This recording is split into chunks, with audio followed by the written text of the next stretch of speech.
যারা পর্যায় সারণী পারো না তারা মাত্র 3টা লাইন মুখস্থ করলে তোমরা পর্যায় সারণীর প্রথম 30টা মৌলের নাম মনে রাখতে পারবা। তো তোমাদেরকে আমি দেখিয়ে দিচ্ছি কিভাবে। তো প্রথম 10টার জন্য তোমাদের যে লাইনটা মুখস্থ করতে হবে সেটা হচ্ছে হাই হ্যালো লিলি বেলিকে বরণ করে নিতে অনেক ফুল নিল।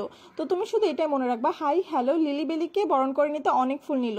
তো হাই দিয়ে হাইড্রোজেন, হ্যালো দিয়ে হিলিয়াম, লিলি দিয়ে লিথিয়াম, বেলি দিয়ে বেরিডিয়াম, বরণ দিয়ে বোরন, করি দিয়ে কার্বন, নিতে দিয়ে নাইট্রোজেন, ও দিয়ে অক্সিজেন এবং হচ্ছে ফুল দিয়ে ফ্লোরিন, আর নীল দিয়ে হচ্ছে নিয়ন। এরকমভাবে দ্বিতীয় লাইনটা যদি আমরা মনে রাখি, নামাজ এলে সিজদা পড়ো সকালে কোরআন আওড়াও।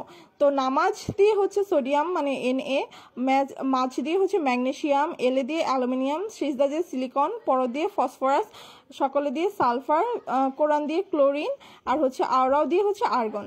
আর হচ্ছে থার্ড যে লাইনটা মনে রাখলে তুমি পরবর্তী 10টা মনে রাখতে পারবা, সেটা হচ্ছে কেকা সায়েন্স টিচার ভুল করে মোবাইল ফেলে কলম নিয়ে ক্লাসে যান। তুমি শুধু মনে রাখবা যে কেকা সায়েন্স টিচার ভুল করে মোবাইল ফেলে কলম নিয়ে ক্লাসে যান। এখন তোমার ওখান থেকে কিভাবে মনে পড়বে? ধরো যে তোমার কলম ওয়ার্ডটা মাথায় আসলো, কলম দিয়ে তুমি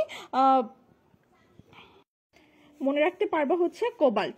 তো তোমরা যদি এরকম 118টাই মুখস্থ করতে চাও তাহলে তোমরা অবশ্যই আমার ইউটিউব চ্যানেলটাকে সাবস্ক্রাইব করে রাখবে। আমি ইউটিউবে 118টা মৌলরই মনে রাখার যে ট্রিক্স সেটা তোমাদেরকে শিখিয়ে দেবো।